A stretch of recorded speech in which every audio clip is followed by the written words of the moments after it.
Yo, what's up guys? It's Noah here, and in today's video, we're going to be breaking down the Week 8 Monday Night Football Showdown slate on Draftkings.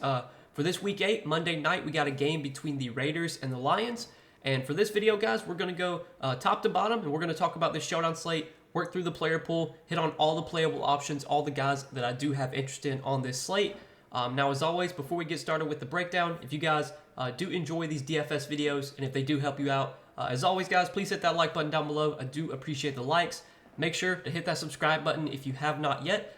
And if you guys are new to the channel and if you have never heard of PrizePicks is the sponsor of this video. You guys can sign up for PrizePicks, linked down below in the description, or just when you sign up, make sure to use that promo code NOAH. You will get your first deposit matched up to $100 when you sign up for PrizePicks with my promo code.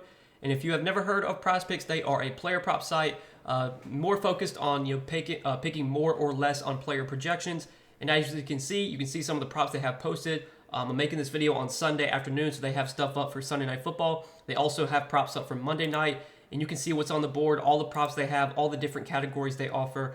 On PrizePicks, you can make up to a 6-pick entry. You can win up to 25x your money. It's a lot of fun. You guys definitely need to be playing on PrizePicks, and if you're not signed up for PrizePicks yet, sign up, use that promo code NOAH, and get your first deposit matched up to $100. And as always, I should be sharing a couple plays I like for this Monday Night Football game. I'll be making a separate video later tonight, giving some plays I like for this game. So if you guys want to check out that video, check it out. It'll be posted most likely later tonight. But let's go ahead and talk through this slate, talk about the player pool, and just kind of talk about all the playable options. So we'll start off with the most expensive player on the slate, who's going to be Amon-Ra St. Brown. And this is an injury that we're going to have to keep an eye on. So Amon-Ra St. Brown was a late addition to the injury report. He got added to the injury report late Sunday, I think like Sunday afternoon. We also saw this happen with Patrick Mahomes. Patrick Mahomes was a late addition to the injury report with an illness, ultimately wound up playing. I don't know if teams are like doing this because of the Bijan Robinson thing that happened last week. If like teams are now required to report every little injury that happens. I would assume that Amon-Ra plays, but this will definitely be something to monitor. If he does play, I think at 11,200, even though he's the most expensive player on the slate, Amon-Ra is firmly in play here. I mean, the volume that he is getting is absurd. He's just a target monster in this offense. His floor is so high, and we know the ceiling is there as well. At home in Detroit, I think this Lions offense is going to put up points here. The Lions offense has been really good at home. Amon-Ra has been really good at home as well. Definitely like the spot for him, assuming he's able to go. If he doesn't play, then we'll talk about some of the guys that will probably benefit if Amon-Ra is out. Josh Reynolds, Jamison Williams, Khalif Raymond, those guys. But then you have Devonta Adams, who's 10,800. And the only reason I don't think that like Amon-Ra is a slam dunk on this play or on this slate is because you have other plays priced around him that project really well as well. Devonta Adams, similar to Amon-Ra, is going to be a target monster. He probably doesn't have the best quarterback play. I definitely think Jared Goff is a better quarterback than Jimmy Garoppolo, but Adams is going to get the volume in this offense. We know the targets are going to be funneled mainly to Devonta Adams and Jacoby Myers. So at 10,800, I have no issue going to Devonta Adams here. I think him and Amon-Ra are both very strong plays on this slate. If I had to choose one of the two, I think I would give a slight edge to Amon-Ra, and maybe with that questionable tag, maybe that lowers the ownership on Amon-Ra a little bit. I still expect he'll get a good amount of ownership, but maybe he won't be as popular as we might think since he is, coming into this game with an illness. I still would lean Amon-Ra, though, over Devonta Adams, but both those wide receivers at the top I like quite a bit. It's hard not to like them, honestly. And then you have the quarterback. So you have Jared Goff, who's 10,400, and Jimmy Garoppolo at 9,400. Jared Goff's been really good at home ever since he signed with Detroit. You look at his home games with the Lions, and they're all like really good. And you look at his home games this season. 26 DK points against Seattle, 19 against Atlanta, 27 against Carolina. He just plays really well in the dome, and that's been the case this season. It was the case last season. At 10,400, I think Jared Goff is a very high floor play here. He's probably someone that I would want to be rostering in cash games and tournaments. I don't think I would use Jared Goff in the captain spot, but if I'm playing, Amon-Ra at captain, if I'm playing any other Lions pass catcher at captain, I probably want to have Jared Goff in those lineups. Hard not to like Jared Goff on this slate. I think he's a very strong play.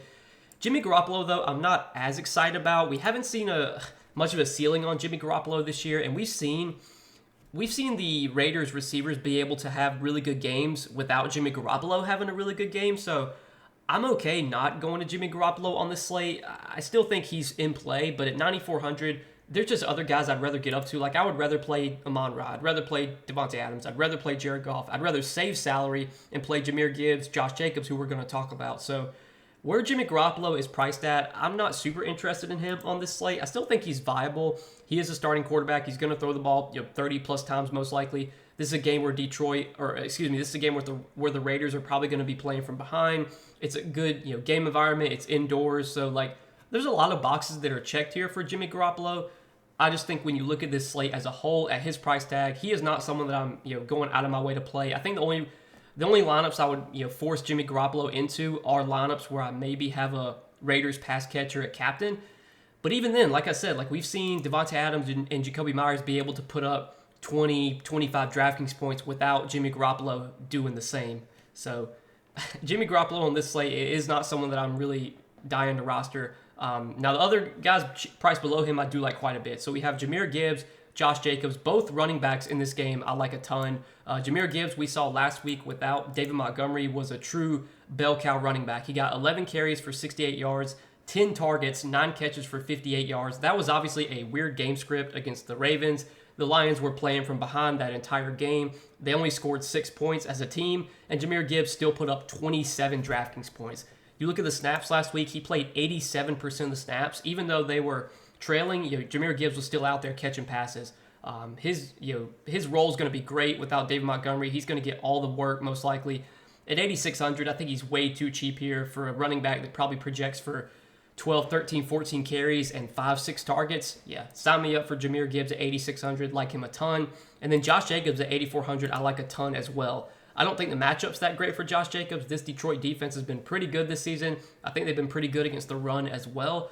But this is strictly a volume play. You're getting all the opportunity from Josh Jacobs. Last week, Josh Jacobs played over 60% of the snaps. He's played at least 70% of the snaps in all but one game, which was last game. He's played at least 66% of the snaps in every single one of their games this season. The volume's been great for Josh Jacobs.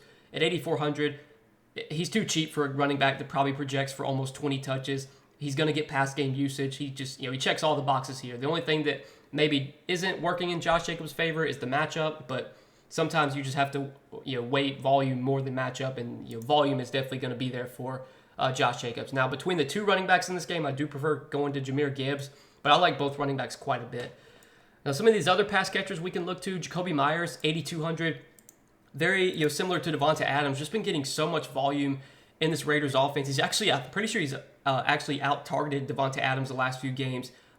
You look over his last 3 games, 30 targets over the last 3 games for the Raiders. Just getting a ton of opportunity. Scored a touchdown in 3 straight games. Hard not to like Jacoby Myers at only 8,200. Between him or the running backs that we just talked about, I think I would rather play the running backs over Jacoby Myers. I think they're going to project a little bit better. But yeah, I have no issue playing Jacoby Myers on this slate. He's just getting a ton of opportunity in this Raiders offense. And then Sam Laporta at 7,400. I mean, it's hard not to it's hard to say anything negative about Sam Laporta. He's been a good fantasy tight end this season. He's been a top target for Jared Goff, and by the off chance that Amon-Ra St. Brown doesn't play on Monday night, I mean, that would mean an even bigger role for Sam Laporta. Laporta, I think, is going to project well regardless, but if Amon-Ra gets ruled out, I would have a lot of interest in Sam Laporta at 7,400. If Amon-Ra plays, I think Laporta is still a solid option. No issues going there, but he's definitely not a priority for me on this slate. I would rather get up to Myers, Jacobs, Gibbs, those guys over Laporta. Now you have Josh Reynolds at 6,200, who at this price tag, I don't have a ton of interest in unless Amon-Ra St. Brown gets ruled out. If Amon-Ra gets ruled out, then yeah, Josh Reynolds is going to probably step in as the wide receiver 1. He's already going to play on a large majority of the snaps. Last week, even with Amon-Ra active, you still saw Josh Reynolds play 73% of the snaps. So the playing time is going to be there for Josh Reynolds regardless. But if Amon-Ra is not out there, you're going to see more targets funnel Josh Reynolds' way.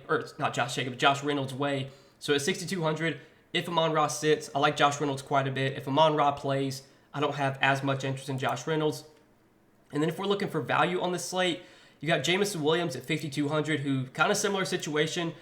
Not super interesting if Amon-Ra is able to go, but if he's out, I think Jameson Williams would step in to a bigger role. Last week, Jameson Williams played 44% of the snaps. Played the same amount of snaps as Anton Green. And we have seen the snaps kind of trend up for Jameson Williams. So in week 5, he played 47% of the snaps. Week 6 only played 23% of the snaps, but then last week got back up to 44% of the snaps.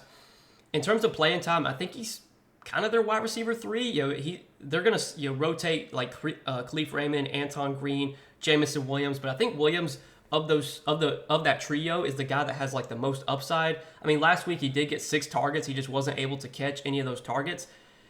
He's going to be a tough guy to play at 5,200 if Amon-Ra is projected to play. But if we do get Amon-Ra out, I have interest in Jamison Williams at 5,200 if Amon-Ra does wind up sitting this game. And then the kickers and the defenses I think are fine on this slate. The Lions defense at home against a quarterback like Jimmy Garoppolo that is just going to stand in the pocket and will take sacks. I'm okay with the Lions defense here. I would obviously pay attention to their projected ownership. Anytime defenses are projected to be really popular, I'm always fine fading them. But if the Lions defense is going to be low owned here, I think it is a pretty good spot for them. I could see going to the Lions defense at 5K. The kickers, they're fine value plays. Be sure to keep an eye on Daniel Carlson's status. He is questionable for this game with an illness, I believe, or no, with a groin. Excuse me. So he's questionable with a groin injury. If Carlson does not play, you would see James McCourt do the kicking duties. He already got called up from the practice squad. So whichever Raiders kicker is active, if it's Carlson, you can play him. If Carlson doesn't play, you got McCourt at 4,200. And then I'm pretty sure for the Lions, it's going to be Patterson that does the kicking. I don't know why they have 2 Lions kickers in the player pool. I guess the Lions just have 2 kickers on their roster. But it'll be Patterson doing the kicking duties for Detroit. Those guys are fine value plays. And then below 4K, if we're looking for some really cheap values, you do have Michael Mayer at 3,800, who last week, I played Michael Mayer in my main lineup on Draftkings last week, and obviously didn't go well. He only had 2 catches for 13 yards, did see 4 targets. But if you look at the snap counts for Michael Mayer, he has been earning a bigger role lately. Last week did play 71% of the snaps. The week before that, he played 81% of the snaps. He has clearly outsnapped Austin Hooper the last 2 weeks, and I think that's going to continue. I think Michael Mayer is now the clear #1 tight end for this Raiders team. He was a really good receiving tight end when he was in college at Notre Dame. We haven't seen any huge games yet from Michael Mayer, but if he's going to be out there for 80% of the snaps in a game where the Raiders are probably going to be playing from behind, I do like Michael Mayer at 3,800 as a value option on this slate. I do have interest in him as a cheap play. And then Craig Reynolds is going to back up Jahmyr Gibbs. Last week, Craig Reynolds only got 4 touches. Maybe if this is a neutral game script or if the Lions are playing with the lead, which they probably will be in this game, maybe we see more opportunity for Craig Reynolds. I would definitely expect more than 4 touches for him. I mean, Jahmyr Gibbs, they can't give Jahmyr Gibbs, every single touch. They're going to have to give him some rest at some point. So I'm expecting Craig Reynolds to get some opportunity. I'm expecting like 5-6 carries and probably 2 or 3 targets, which at 3,200 I think does put him in play as a cheap option as well. So I do have some interest in Craig Reynolds for value. Khalif Raymond hasn't really been able to earn many targets lately, but by the off chance Amon-Ra St. Brown doesn't play, I would definitely be interested in Khalif Raymond at 2,800. I think Khalif Raymond would probably be the best value play on the slate if Amon-Ra got ruled out. If Amon-Ra plays, I think Khalif Raymond is still viable because he's cheap enough at his salary where even if he just gets a couple catches, like that could be good enough at 2,800. He's not a guy that I'm like starting my lineup with or like building my lineup around, but definitely if Amon-Ra doesn't play, I would for sure be looking to roster a lot of Raymond at 2,800. I think Raymond though is still a viable option even if Amon-Ra winds up in. And then below Khalif Raymond, like if we're looking for guys below 2K, there isn't much that I like down here, but a couple guys to mention. Hunter Renfrow, been operating as kind of the wide receiver 3/4 for the Raiders this year. He's not really been able to get many targets. Last week only saw 3 targets. He played on 37% of the snaps last week. Just hasn't had that good of a role with the Raiders this year. The targets have not been there, but he is only $1,200. He is super cheap. If he catches a couple passes, that could be good enough at his salary. He's a fine punt play. Austin Hooper, again, is clearly behind Michael Mayer right now. He's going to operate as the #2 tight end on this team. Hooper is kind of like a touchdown or bust play. He has gotten at least 2 targets in 4 straight games.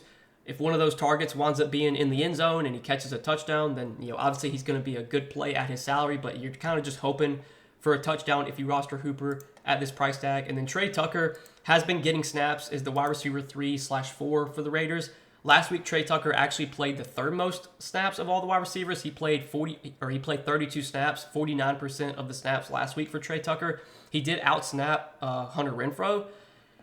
At only $600, I don't hate Trey Tucker as a punt option here.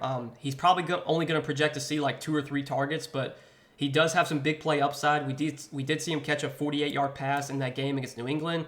I think Trey Tucker could put up a decent game without catching a touchdown, whereas a guy like Austin Hooper, I think in order for Hooper to get there, he's going to have to catch a touchdown. So Tucker, it's $600. I think it's a viable punt option.